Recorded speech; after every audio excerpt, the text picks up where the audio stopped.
اعوذ باللہ من الشیطان اللعین الرجیم بسم اللہ الرحمن الرحیم اللہم صلی علی سیدنا و مولانا محمد النبی الامی وعلی آلہ وصحبہ وبارک وسلم الی یوم الدین۔ پارہ نمبر 14 سورہ النحل۔ آج کا ہمارا سبق آیت نمبر 84 سے ہے۔ آئیے چلتے ہیں تلاوت کلام رحمان کی طرف۔ وَيَوْمَ نَبْعَثُ مِن كُلِّ أُمَّةٍ شَهِيدًا ثُمَّ لَا يُؤْذَنُ لِلَّذِينَ كَفَرُوا وَلَا هُمْ يُسْتَعْتَبُونَ وَإِذَا رَأَى الَّذِينَ ظَلَمُوا الْعَذَابَ فَلَا يُخَفَّفُ عَنْهُمْ وَلَا هُمْ يُنظَرُونَ وَإِذَا رَأَى الَّذِينَ أَشْرَكُوا شُرَكَاءَهُمْ قَالُوا رَبَّنَا هَؤُلَاءِ شُرَكَاؤُنَا الَّذِينَ كُنَّا نَدْعُو مِن دُونِكَ فَأَلْقَوْا إِلَيْهِمُ الْقَوْلَ إِنَّكُمْ لَكَاذِبُونَ وَأَلْقَوْا إِلَى اللَّهِ يَوْمَئِذٍ السَّلَمَ وَضَلَّ عَنْهُمْ مَا كَانُوا يَفْتَرُونَ الَّذِينَ كَفَرُوا وَصَدُّوا عَنْ سَبِيلِ اللَّهِ زِدْنَاهُمْ عَذَابًا فَوْقَ الْعَذَابِ بِمَا كَانُوا يُفْسِدُونَ وَيَوْمَ نَبْعَثُ فِي كُلِّ أُمَّةٍ شَهِيدًا عَلَيْهِمْ مِنْ أَنْفُسِهِمْ وَجِئْنَا بِكَ شَهِيدًا عَلَى هَؤُلَاءِ وَنَزَّلْنَا عَلَيْكَ الْكِتَابَ تِبْيَانًا لِكُلِّ شَيْءٍ وَهُدًى وَرَحْمَةً وَبُشْرَى لِلْمُسْلِمِينَ۔ آئیے چلتے ہیں حصۃ التجوید کی طرف۔ واو کی ادائیگی کے وقت ہونٹوں کو گول کیا جائے گا۔ یاؤ واو ساکن ہے اور اس سے پہلے والے حرف کے اوپر زبر ہے۔ واو لین کہلائے گا، نرمی سے ادا کریں گے۔ یاؤ نہیں پڑھیں گے۔ یاؤ میم کی ادائیگی کے وقت ہونٹوں کو گول کریں گے۔ وَيَوْمَ نَبْعَثُ با ساکن ہے، قلقلہ واجب ہوگا۔ قلقلہ کیا ہے؟ آواز کا اپنے مخرج پر لگ کر ٹکرا کر واپس پلٹنا۔ عین کو وسط حلق سے ادا کریں گے۔ من کلی، نون ساکن کے بعد کاف حرف اخفا ہے۔ نون ساکن کے بعد اخفا حرف آنے کی وجہ سے نون کو اپنے مخرج میں چھپا کر ادا کریں گے۔ میاں کلی، من کلی نہیں کہیں گے، میاں کلی۔ بقیہ تجوید کے قوانین آپ خود اپلائی کریں گے، میں ترجمہ اور تفسیر کی سعادت حاصل کرتا ہوں۔ واو اور یوم جس دن، نبعث ہم اٹھائیں گے، من سے کلی ہر امت میں سے، شہیدہ گواہ، ثم پھر لا یؤذن نہیں اجازت دی جائے گی، للذین ان لوگوں کے لیے کفروا جنہوں نے کفر کیا، اور لا ہم اور نہ وہ یستعتبون رجوع کا مطالبہ کریں گے۔ اور جس دن ہم ہر امت سے اس کے رسول کو اس کے اعمال پر گواہ بنا کر اٹھائیں گے، پھر کافر لوگوں کو کوئی عذر پیش کرنے کی اجازت نہیں دی جائے گی اور نہ اس وقت ان سے توبہ و رجوع کا مطالبہ کیا جائے گا۔ اس آیت کریمہ کا تفسیر خازن اور تفسیر مدارک میں جو خلاصہ تحریر ہے دونوں میں، وہ میں مشترکہ عرض کر دیتا ہوں۔ اس سے پہلی آیتوں میں اللہ رب العزت نے کفار کے بارے میں جو بیان فرمایا کہ انہوں نے اللہ کی نعمتوں کو پہچاننے کے باوجود ان کا انکار کر دیا، اور یہ بھی بیان فرمایا کہ ان میں سے اکثر کافر ہیں، جبکہ ان آیتوں میں اللہ رب العزت نے ان کفار پر عذاب کی وعید اور قیامت کے دن کا جو ان کا حال ہوگا وہ بیان فرمایا۔ ارشاد فرمایا جب قیامت کے دن ہم ہر امت سے ایک گواہ اٹھائیں گے جو ان کی تصدیق و تکذیب اور ایمان و کفر کی گواہی دے گا، اور یہ گواہ انبیاء کرام علیہم الصلاۃ والسلام ہے۔ پھر کافروں کو معذرت کرنے یا کسی کلام کی دنیا کی طرف لوٹنے کی اجازت نہیں دی جائے گی، اور نہ ہی اس دن انہیں اس بات کا مکلف کیا جائے گا کہ وہ اپنے رب کائنات کو راضی کریں، کیونکہ آخرت عمل کرنے کی جگہ نہیں ہے۔ واو اور اذا جب رآ دیکھیں گے الذین جو لوگ ظالموا انہوں نے ظلم کیا العذاب عذاب کو، فلا یخفف پس نہیں تخفیف کی جائے گی، نہیں ہلکا کیا جائے گا، انہم ان سے، وا اور لاہم ینظرون نہ انہیں مہلت دی جائے گی۔ اور جب ظالم لوگ عذاب دیکھ لیں گے تو نہ ان سے اس عذاب کی تخفیف کی جائے گی اور نہ ہی انہیں مہلت دی جائے گی۔ تفسیر طبری میں ہے کہ اے حبیب مکرم نور مجسم شفیع دو عالم صلی اللہ علیہ وآلہ وسلم، آپ کو جھٹلانے والے اور آپ صلی اللہ علیہ وسلم کی نبوت کا انکار کرنے والے اور وہ لوگ جو آپ کی قوم کی روش اختیار کیے ہوئے ہیں، جب وہ عذاب دیکھیں گے تو کوئی چیز انہیں اللہ کے عذاب سے نجات نہیں دے سکے گی، کیونکہ انہیں کلام کرنے کی اجازت ہی نہیں ہوگی، کوئی عذر بیان کر ہی نہیں سکیں گے، اور ان سے عذاب ہلکا ہو جائے ایسا ممکن ہی نہیں، اور نہ ہی انہیں مہلت دی جائے گی، کیونکہ توبہ کا وقت ختم ہو چکا ہوگا، یہاں صرف اعمال کی جزا ملنے والی ہے۔ واو اور اذا جب رآ دیکھیں گے الذین جو لوگ اشرکو انہوں نے شرک کیا شرکاءہم اپنے شریکوں کو، قالوا وہ بولیں گے ربنا اے ہمارے پروردگار، ہؤلاء شرکاؤنا یہی ہمارے شریک تھے، الذین وہ لوگ کنا جو تھے ندعو ہم پرستش کرتے تھے، من دونک تیرے سوا، فالقوا پس وہ ان کو بھیجیں گے الیہم ان کی طرف القول پیغام انکم بے شک تم لکاذبون تم جھوٹے ہو۔ اور جب مشرک لوگ اپنے خود ساختہ شریکوں کو دیکھیں گے تو کہیں گے اے ہمارے رب یہی ہمارے شریک تھے جن کی ہم تجھے چھوڑ کر پرستش کرتے تھے، پس وہ شرکا انہیں جواباً پیغام بھیجیں گے کہ بے شک تم جھوٹے ہو۔ تفسیر طبری میں ہے یعنی اللہ رب العزت کے ساتھ شرک کرنے والے قیامت کے دن بتوں وغیرہ اور ان چیزوں کو دیکھیں گے جن کی عبادت کیا کرتے تھے، تو وہ اس وقت کہیں گے اے ہمارے رب یہ ہمارے وہ شریک ہیں جن کی ہم تیرے سوا عبادت کیا کرتے تھے۔ وہ شریک کہیں گے اے مشرکو بے شک تم جھوٹے ہو، ہم نے تمہیں اپنی عبادت کی دعوت نہیں دی تھی۔ وَأَلْقَوْا اور وہ ڈالیں گے وہ ظاہر کریں گے الی اللہ اللہ کی طرف یومئذ اس دن السلام فرما برداری عاجزی وضل اور ان سے جاتا رہے گا انہم ان سے ما کانوا وہ جو تھے یفترون افطرا باندھ۔ اور یہ مشرقین اس دن اللہ کے حضور عاجزی و فرما برداری ظاہر کریں گے اور ان سے وہ سارا بہتان جاتا رہے گا جو یہ باندھا کرتے تھے۔ تفسیر جلالین میں ہے کہ مشرقین دنیا میں اللہ رب العزت کی اطاعت اور فرما برداری سے منہ موڑتے رہے، جبکہ قیامت کے دن وہ اللہ کے فرما بردار ہونا چاہیں گے لیکن یہ فرما برداری انہیں کوئی نفع نہ دے گی، اور جب مشرقوں کے معبود انہیں جھوٹا قرار دے کر ان سے اپنی براءت کا اظہار کریں گے تو اس وقت مشرقین کی من گھڑت باتیں کہ یہ معبود ان کے مددگار ہیں اور ان کی شفاعت کریں گے یہ بیکار اور باطل ہو جائیں۔ اگلی آیت پاک الذین جو لوگ کفر انہوں نے کفر کیا وصدوا اور روکتے رہے عن سبیل اللہ اللہ کی راہ سے، زدناہم ان کو زیادہ کریں گے عذاباً عذاب فوق العذاب پھر عذاب پر عذاب بما کانوا اس سبب سے کہ یفسدون وہ فساد انگیزی کرتے تھے۔ جن لوگوں نے کفر کیا اور دوسروں کو اللہ کی راہ سے روکتے رہے ہم ان کے عذاب پر عذاب کا اضافہ کریں گے اس وجہ سے کہ وہ فساد انگیزی کرتے تھے۔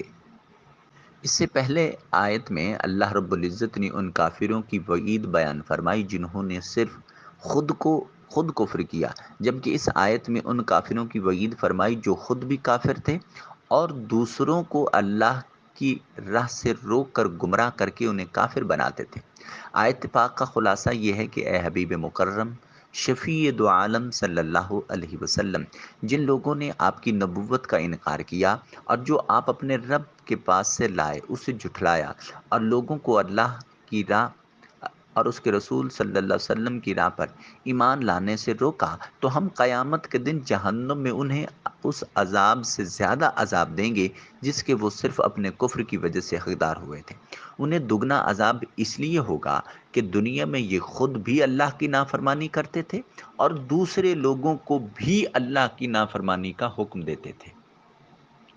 اس سے معلوم ہوا کہ گمراہ گر، جو گمراہ کرنے والا ہے، اس کا عذاب گمراہ سے زیادہ ہے، کیونکہ اس کا جرم بھی زیادہ ہے۔ ایک خود گمراہ ہونا اور پھر دوسرا دوسروں کو گمراہ کرنا، یہ جتنوں کو گمراہ کرے گا اتنے ہی لوگوں کا عذاب اسے دیا جائے گا۔ چنانچہ اس کی آگ زیادہ تیز ہوگی، اس کے سانپ بچھو زیادہ زہریلے، اور تمام دوزخیوں کا خون و پیپ اس کی غذا ہوگی۔ اللہم ربنا آتنا فی الدنیا حسنہ وفی الآخرۃ حسنہ وقنا عذاب النار وقنا عذاب القبر وقنا عذاب الحشر وقنا عذاب یوم القیامہ بحرمت سید الانبیاء والمرسلین، آمین ثم آمین۔ آج کے سبق کی آخری آیت، اور یوم، اس دن، نبعث، ہم اٹھائیں گے، فی میں، کلی، ہر ایک، امت میں، شہید، گواہ، علیہم، ان پر، من انفسہم، جو انہی میں سے ہوگا، وجئنا، اور ہم لائیں گے، بکا، اے حبیب مکرم صلی اللہ علیہ وسلم، آپ کو شہیدہ، گواہ بنا کر، علی ہؤلاء، ان سب امتوں اور پیغمبروں پر، ونزلنا، اور ہم اتاریں گے، ہم نے اتارا، علیک الکتاب، آپ پر کتاب کو، تبیانا لکل شیء، جو ہر ایک کا واضح بیان ہے، وہدن، اور ہدایت ہے، ورحمہ، اور رحمت ہے، وبشریٰ، اور خوشخبری ہے، للمسلمین، مسلمانوں کے لیے۔ اور یہ وہ دن ہوگا جب ہم ہر امت میں انہی میں سے خود ان پر ایک گواہ اٹھائیں گے، اور اے حبیب مکرم، نور مجسم، شفیع دو عالم صلی اللہ علیہ وسلم، ہم آپ کو ان سب امتوں اور پیغمبروں پر گواہ بنا کر لائیں گے، اور ہم نے آپ پر وہ عظیم کتاب نازل فرمائی ہے جو ہر چیز کا بڑا واضح بیان ہے، اور مسلمانوں کے لیے ہدایت اور رحمت اور بشارت ہے۔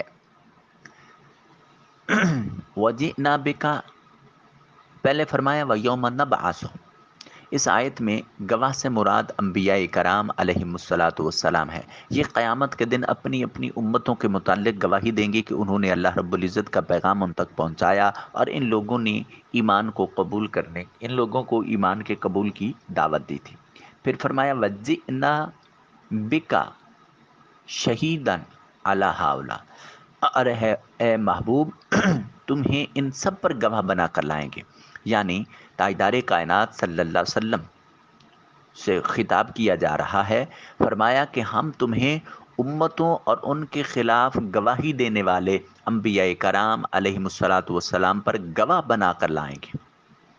قرآن مجید کی ایک اور آیت پاک سورہ النساء میں فرمایا فَكَيْفَ إِذَا جِئْنَا مِن كُلِّ أُمَّةٍ بِشَهِيدٍ وَجِئْنَا بِكَ عَلَى هَؤُلَاءِ شَهِيدًا، تو کیسا حال ہوگا جب ہم ہر امت میں سے ایک گواہ لائیں گے، اور اے حبیب تمہیں ان سب پر گواہ بنا کر لائیں گے اور نگہبان بنا کر لائیں گے۔ اس کا مطلب یہ ہے کہ تاجدار کائنات صلی اللہ علیہ وآلہ وسلم تمام مخلوقات کے اعمال کو اپنی چشم نبوت سے ملاحظہ فرما رہے ہیں۔ اللہ اکبر! اور وہ دیکھ رہے ہیں کون کیا کر رہا ہے، اور ہر ایک کے اعمال ان کی بارگاہ میں پیش کیے جا رہے ہیں، کیونکہ گواہی وہی دے سکتا ہے جو جس نے چشمدید احوال دیکھے ہوئے ہوں۔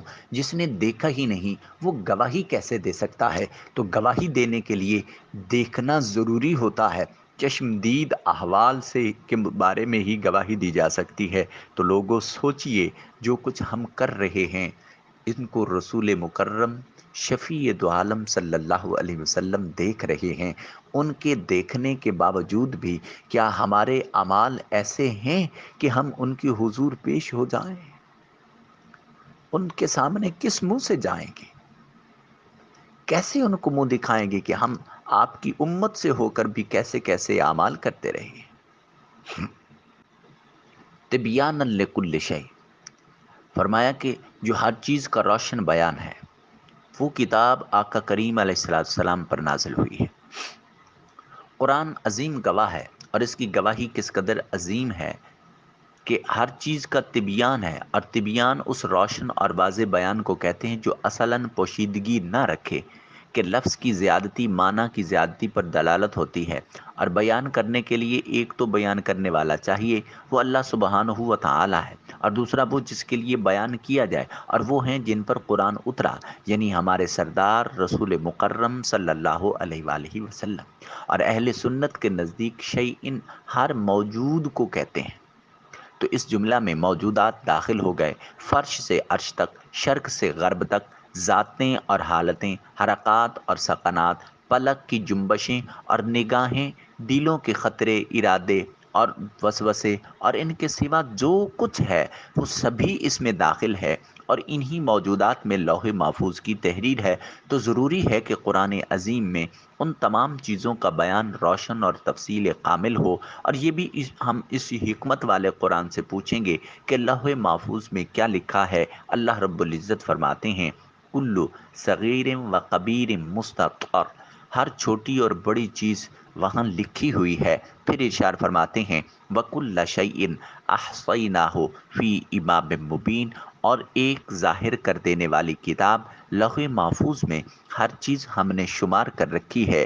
پھر ارشاد فرماتا ہے وَلَا حَبَّةٍ فِي ظُلُمَاتِ الْأَرْضِ وَلَا رَطْبٍ وَلَا يَأْبِسٍ إِلَّا فِي كِتَابٍ مُبِينٍ، اور نہ ہی زمین کی تاریکیوں میں کوئی دانہ ہے مگر وہ ان سب کو جانتا ہے، اور کوئی تر چیز نہیں اور نہ ہی خشک چیز مگر وہ ایک روشن کتاب میں ہے۔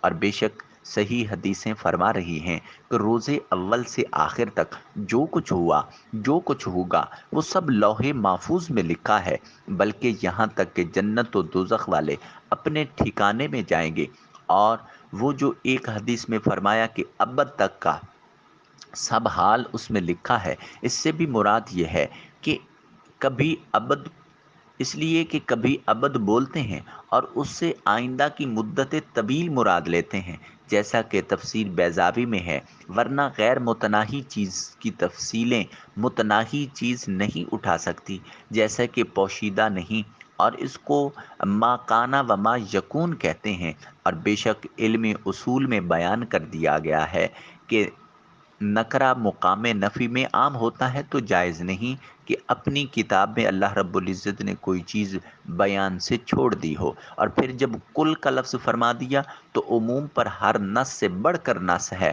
تو روا نہیں ہے کہ روشن بیان اور تفصیل سے کوئی چیز چھوٹ گئی ہو۔ لہٰذا اس علمی مباحثے سے یہ بات واضح ہو گئی کہ قرآن مجید میں کسی بھی چیز کو چھوڑا نہیں گیا۔ باقی ہماری مینٹلی اپروچ ہے کہ کیا وہاں تک ہم رسائی حاصل کرتے ہیں یا نہیں کرتے۔ پھر ارشاد فرمایا کہ لکل تبیان لکل شیء وہدی ورحمہ، اس سے بات واضح ہو گئی کہ قرآن مجید تمام علوم کی جامع کتاب ہے۔ آیت کا یہ حصہ تبیان لکل شیء، قرآن ہر چیز کا روشن بیان ہے۔ پھر ارشاد فرمایا ما فرطنا فی الکتاب من شیء، ہم نے اس کتاب میں کسی شے کی کوئی کمی نہیں چھوڑی۔ ان ساری باتوں سے معلوم ہوا کہ قرآن مجید وہ عظیم الشان کتاب ہے جو تمام علوم کی جامع ہے، اور یہی بات احادیث اور بزرگان دین کے اقوال میں بیان ہوئی۔ چنانچہ ترمذی کی حدیث پاک ہے، سید المرسلین صلی اللہ علیہ وسلم نے پیش آنے والے فتنوں کی خبر دی تو صحابہ کرام رضوان اللہ تعالی علیہ مجمعین نے ان سے خلاصی کا طریقہ دریافت فرمایا۔ نبی اکرم صلی اللہ علیہ وسلم نے ارشاد فرمایا اللہ کی کتاب جس میں تم سے پہلے واقعات کی بھی خبر ہے، تم سے بعد کے واقعات کی بھی، اور تمہارے آپس کے فیصلے بھی ہیں۔ حضرت عبداللہ بن مسعود رضی اللہ تعالیٰ نے فرمایا جو علم چاہے وہ قرآن کو لازم کر لے، کیونکہ اس میں اولین و آخرین کی خبریں ہیں۔ پھر حضرت امام شافعی رضی اللہ تعالیٰ عنہ وہ فرماتے ہیں کہ امت کے سارے علوم حدیث کی شرح ہے، اور حدیث قرآن کی، اور یہ بھی فرمایا کہ نبی کریم صلی اللہ علیہ وسلم نے جو کوئی حکم بھی فرمایا وہی تھا جو آپ کو قرآن پاک سے مفہوم ہوا۔ حضرت ابوبکر بن مجاہد رحمۃ اللہ علیہ فرماتے ہیں، انہوں نے ایک روز فرمایا کہ عالم میں کوئی چیز ایسی نہیں جو کتاب اللہ یعنی قرآن شریف میں مذکور نہ ہو۔ اس پر کسی نے ان سے کہا کہ سراؤں کا ذکر کہاں ہے؟ تو آپ نے فرمایا لیس علیکم جناح ان تدخلوا بیوتا غیر مسکونہ فیہا متاع لکم، اس بارے میں تم پر کچھ گناہ نہیں کہ تم ان گھروں میں جاؤ جو خاص کسی کی رہائش نہیں، جن میں تمہیں نفع اٹھانے کا اختیار ہے۔ انہوں نے کہا اس آیت کریمہ میں ہے۔ اسی طرح ابن ابو الفضل مرسی نے کہا کہ اولین و آخرین کے تمام علوم وہ قرآن مجید میں ہیں، غرض یہ کتاب جمی علوم کی جامع ہے، اور جس کسی کو اس کا جتنا علم ملا ہے وہ اتنا ہی جانتا ہے۔ پھر شعر فرمایا خدم و رحمہ، یعنی جس نے قرآن کی تصدیق کی، اس میں موجود اللہ کی حدود اور اس کے اوامر اور نواہی پر عمل کیا۔ قرآن مجید نے جن چیزوں کو حلال کیا اسے حلال سمجھا، جن چیزوں کو حرام کیا انہیں حرام جانا، تو اس کے لیے اللہ رب العزت نے قرآن کو ہدایت اور رحمت بنا دیا۔ اللہ رب العزت کی اطاعت کرنے والے، اس کی وحدانیت کا اقرار کرنے والوں کو قرآن آخرت میں بہترین ثواب اور عظیم مرتبے کی بشارت بھی دیتا ہے، دنیا بھی سرخرو کرتا ہے اور آخرت میں بھی سرخروئی کی بشارت دیتا ہے۔ آؤ قرآن سے جڑ جاؤ، یہی وہ عظیم کتاب ہے جو ہمیں ان گمبھیر مسائل سے نکال کر ایک بار پھر ہمیں ہمارا تعلق مالک حقیقی سے جوڑ سکتی ہے۔ یہی مشن منہاج القرآن کا ہے کہ اس ظاہری زندگی اور ان سانسوں کی مالا کے ساتھ تم ربط قرآن اختیار کر لو، تمسک الی القرآن اختیار کر لو۔ یہی زوال سے نکلنے کا واحد سبب اور ذریعہ ہے، یہی عروج و بلندی کا واحد ذریعہ ہے۔ آؤ عروج چاہتے ہو، بلندی چاہتے ہو، مقام چاہتے ہو، قرآن اور قرآن کی تعلیمات اور صاحب قرآن سے اپنے تعلق کو مضبوط کر لو، یقیناً دنیا اور آخرت دونوں میں سرخروئی ہوگی۔ اللہ رب العزت کوئی خطا سہون عمدن غلطی ہو گئی، اللہ کریم اس کی معافی نصیب فرمائے۔ کوئی جملہ اس کے حضور درجہ قبولیت پا گیا، اللہ کریم اس کے توسل سے ہمارے احوال درست فرمائے۔ آقا کریم علیہ السلام کے حضور سرخروئی اور کامیابی سے ہمکنار فرمائے۔ مالک کائنات اس دھرتی پر اپنے محبوب مکرم صلی اللہ علیہ وسلم کا نظام مصطفی نصیب فرمائے۔ آمین ثم آمین۔ والسلام علیکم ورحمۃ اللہ وبرکاتہ۔